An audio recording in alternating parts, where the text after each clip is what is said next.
Bom dia, boa tarde, boa noite para você que está vendo esse vídeo e seja bem-vindo a mais um Furo de Conversão, o seu programa semanal sobre marketing e inteligência artificial no meio do tráfego pago. E nessa semana, a nossa primeira notícia, a gente vai dar continuidade às tramas da OpenAI com os seus anúncios, né?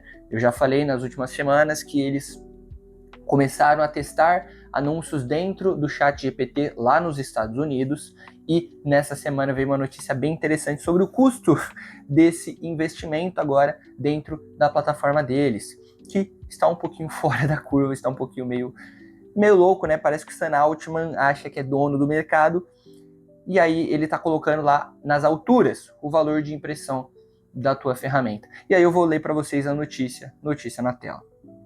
OpenAI, os Ads Premium do ChatGPT.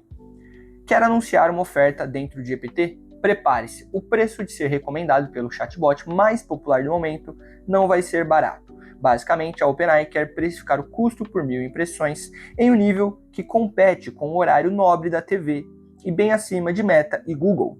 A previsão é que o custo por 1.000 impressões dentro do ChatGPT fique na casa dos $60, 3 vezes o que as plataformas consolidadas cobram e pouco acima do estimado para o intervalo mais caro da TV, Super Bowl, que fica mais ou menos em $58.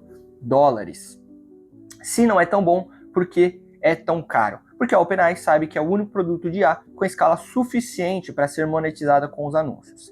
São 1 bilhão de usuários ativos mensais com uma taxa de conversão de 23 vezes maior que as buscas tradicionais. O que a gente consegue tirar disso daqui?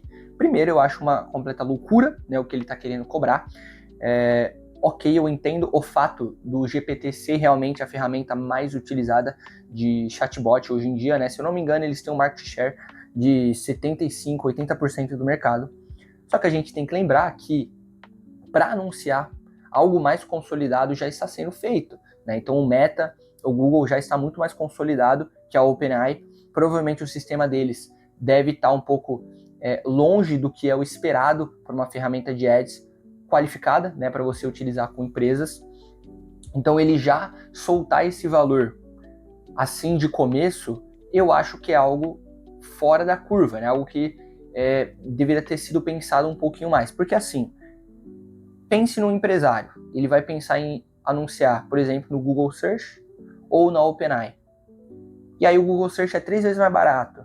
E tem busca também. Pô, com certeza ele vai investir no Google Search. E tudo bem que eles são o maior chatbot, como eu falei, só que a verdade é que ele está competindo com gigantes, né? Então você pega a Google não tem só o Gemini, ela não tem só o chatbot, ela tem o Gemini, ela tem a Search do Google, tem todas as outras ferramentas, como o YouTube, por exemplo.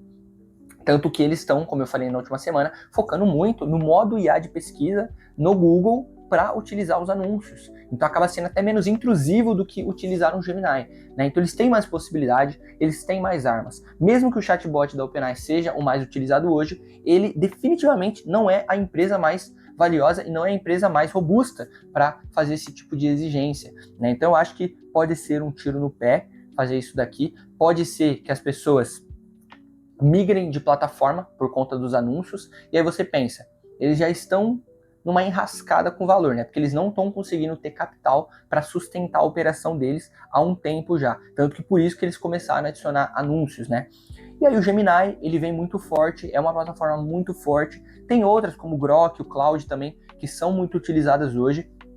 E é assim, ó, 2 para as pessoas pararem de utilizar o GPT por conta dos anúncios e irem para outras plataformas. E aí nisso eles acabam perdendo dos dois lados, porque aí vai ter um empresário que não vai querer pagar esse custo por 1.000 impressões ridículo de alto, vai migrar para outra plataforma de anúncio, enquanto os usuários também vão migrar de plataforma porque eles não querem ficar vendo anúncio. Então acaba sendo uma complicação. Lógico que não tem como a gente tirar conclusões sem saber do futuro. Então a gente vai ter que esperar para ver os efeitos disso daí, né, dessas escolhas que o Altman está fazendo nos próximos capítulos, que eu acredito que na próxima semana eu vou voltar aqui e vou falar disso de novo, porque é um assunto que está pegando muita notoriedade nesses últimos tempos, tá bom? Então, vamos partir para a próxima notícia que também está bem interessante. Tráfego inválido já consome 14,7% da mídia digital no Brasil. Então, nessa última semana fizeram uma pesquisa de mercado especificamente no Brasil para ver a quantidade de cliques inválidos que a gente estava tendo nos anúncios dentro das plataformas. E não só em plataforma, mas não só em anúncio, né? Mas também você coloca link na bio, por exemplo, para ver a quantidade que está dando inválido. E no Brasil tem uma média de 14,7%. Eu vou colocar a notícia na tela. Novo relatório global mostra que o Brasil está entre os países mais afetados por cliques inválidos e reforça porque o tráfego deixa de ser uma métrica confiável para decisões de marketing. Durante anos, o volume de tráfego foi tratado como sinônimo de performance. O Global Invalid Traffic Report 2026 da Lunio mostra por que essa lógica está se esgotando, especialmente no Brasil. O Brasil registra 14,7% de tráfego inválido, com investimento digital estimado de 6,7 bilhões. O desperdício anual chega a 1 bilhão de dólares. O país aparece ao lado da China como um dos principais polos globais de fraude organizada em mídia. E é interessante que a Meta e o Google estão lá embaixo, né, com 7 a 8%. Realmente faz sentido, porque são as maiores plataformas mais robustas, né, conseguem identificar melhor bots e etc. Mas ainda assim tem uma porcentagem relativamente alta para essa questão. Só que, lendo essa notícia, a gente consegue abrir a conversa para um outro ângulo também. No Brasil, a gente sabe que o mercado, infelizmente, é muito amador, né? Ou seja, tem bons profissionais, porém o mercado, as empresas acabam trabalhando muitas vezes no amadorismo. Então, o que eu quero dizer com isso? Eu quero dizer que quando você faz um anúncio para uma empresa que tem um e-commerce, por exemplo, a maioria das empresas tem um site ruim, né, que não tem uma boa otimização, não é um site feito por um profissional, normalmente é feito pelo chefe que, não, porque eu sei fazer, então eu vou fazer aqui para economizar, e aí faz um site meia bomba, né, que acaba não funcionando tão bem como deveria. E aí, esses cliques inválidos também acontecem por conta disso, né? A pessoa clica no teu anúncio, a página não carrega, por exemplo, por N motivos, porque o site é ruim, e aí gera um clique inválido. Então não é só cliques de bots, por exemplo, ou de fraude, né? Porque tem muita gente realmente que pega ali os concorrentes, ficam clicando nos anúncios dos concorrentes para invalidar os cliques dele. Só que hoje, o Google, por exemplo, já tem ferramentas contra isso, né? Eles conseguem entender o IP da pessoa, da onde vem, da onde veio, para ela não ver mais os teus anúncios. Então pode acontecer uma ou duas vezes e depois fechar. Lógico que essa questão do amadorismo que eu falei, eu acredito que não deva representar nem 2% dessa métrica, né? A maioria deve ser realmente fraude, bots e tudo mais. Mas é uma questão a se levantar também, porque, querendo ou não, é uma questão que afeta o resultado das empresas no geral. E assim, para fechar essa segunda notícia, existe uma questão também que foi falada que é realmente muito interessante a gente colocar em foco, que é a questão das pessoas e das empresas levarem o tráfego em consideração como métrica principal.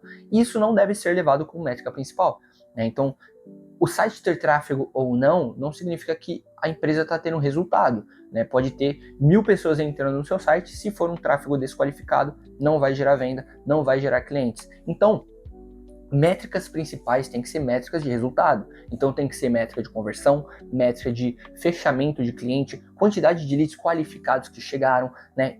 E aí você fazer o teu CAC, o teu LTV baseado nisso, e não baseado em tráfego apenas. Lógico que, dependendo da estratégia, se você utilizar, por exemplo, estratégias voltadas para crescimento de perfil, engajamento de perfil, pode ser que o tráfego seja uma métrica principal nesse tipo de situação. Agora, quando a gente está falando em resultados de conversão, vendas, adição ao carrinho e etc., a gente não vai olhar por essa métrica principal. Ela acaba sendo uma métrica secundária e essa notícia acabou dando um foco um pouquinho a mais nisso aí, porque faz muito sentido. E agora, partindo para a nossa terceira notícia, a gente tem algo focado um pouquinho mais nos motores de busca das plataformas, né? Nas últimas semanas eu venho falando dessa questão dos chatbots serem agora muito mais utilizados para pesquisa de mercado, né? Então, por exemplo, hoje você pega um Samsung, todos eles vêm com o Gemini instalado, né? As pessoas utilizam o Gemini agora para pesquisar coisas ao invés de entrar no Google, por exemplo, para pesquisar alguma coisa. Então, essa notícia esclarece bem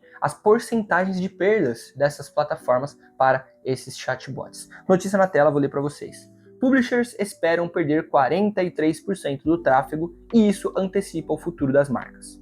A informação passou a circular mediada por IA, feeds, algoritmos e creators. O relatório Jornalismo e Tecnologia Trends 2026 mostra que publishers já estão reagindo a um colapso estrutural do modelo de distribuição.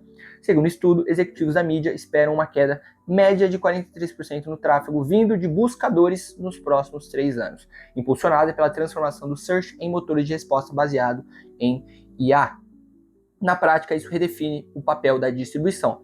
Publishers estão apresentando e aprendendo na marra o custo de não controlar o acesso ao público. Conteúdos seguem extintos, mas passam a ser resumidos, reescritos ou consumidos sem clique e sem reação direta com o autor. E aí, o que tudo isso significa? Primeira coisa, colocar um gráfico na tela para vocês, que mostra que uma das únicas plataformas que supera as inteligências artificiais é o YouTube, né? Porque muitas pessoas vão ver vídeo, não vai procurar na IA um vídeo, né? Ele vai entrar no YouTube, vai procurar e vai aparecer todos os vídeos, é muito mais fácil, né? Então ele acaba tendo uma vantagem em cima das inteligências artificiais.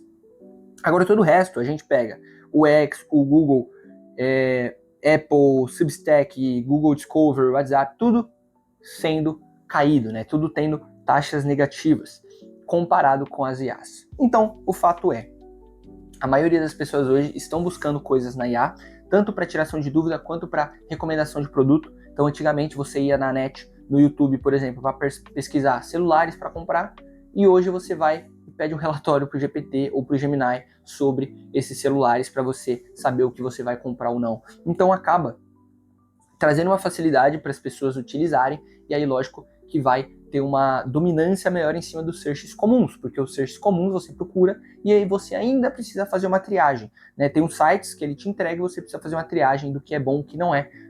O chat, né, as IAs especificamente, elas te entregam mastigado, então é muito mais fácil para o usuário. E ele até escreve aqui, ó, que conteúdos seguem extintos, mas passam a ser resumidos, reescrito ou consumido sem clique e sem relação direta com o autor. Isso quer dizer que as pessoas não estão entrando no site mais das pessoas. Então, digamos que você é uma pessoa que faz vários artigos na internet. Provavelmente as pessoas podem até consumir os teus artigos, mas não entrando no teu site e não sabendo que foi você que escreveu, porque as IAs estão mostrando esse conteúdo para você e muitas vezes sem referência, sem falar quem fez e tudo mais, que é um problema, né? Eu acho que pode ser um problema futuro aí de direitos autorais, mas é o que acontece hoje em dia. E aí, de novo, a gente vai no fato de que temos que aprender a mexer com IA, temos que nos adaptar às IAs, porque o futuro é esse. Infelizmente, é até estranho a gente falar, porque há algum tempo, 5 anos atrás, a gente nem imaginava esse cenário e hoje em dia está tudo dominado pelas IAs. Então a gente tem que aprender com isso daí para não ficar para trás. E para fechar, a última notícia da semana é uma notícia do Google, que também está aparecendo bastante nos vídeos ultimamente, porque ela está crescendo muito com as suas inteligências artificiais, está evoluindo muito esse cenário dentro da empresa. E nessa semana ela comprou várias empresas para o seu portfólio para crescer ainda mais essa parte. Notícia na tela, vou ler para vocês. Para deixar a sua inteligência artificial ainda mais inteligente, artificialmente, ao longo da última semana, o Google encheu o carrinho de compras e completou 3 diferentes compras. Além das aquisições de receita, das aquisições de talentos e das aquisições de produtos, o Google também deve usar sua reserva infinita de caixa para suprimir a concorrência. Diferente da OpenAI, que já começou a testar os anúncios no ChatGPT, o chefão da DeepMind no Google, Demis Hassabis, disse, surpreso com pressa da concorrência em implementar anúncios e que o Gemini deve continuar ad-free. E aí aqui a gente vê uma questão totalmente diferente do Sam Altman, né? Aquilo que eu falei, o Sam Altman está taxando o custo por impressões lá no alto comparado à concorrência, enquanto o Google não quer saber de colocar anúncio no Gemini, né? Ele vê que não faz sentido, porque é aquilo que eu falei, eles são muito grandes, eles têm outras formas de rentabilidade e eles têm mais ferramentas para lucrar com a inteligência artificial.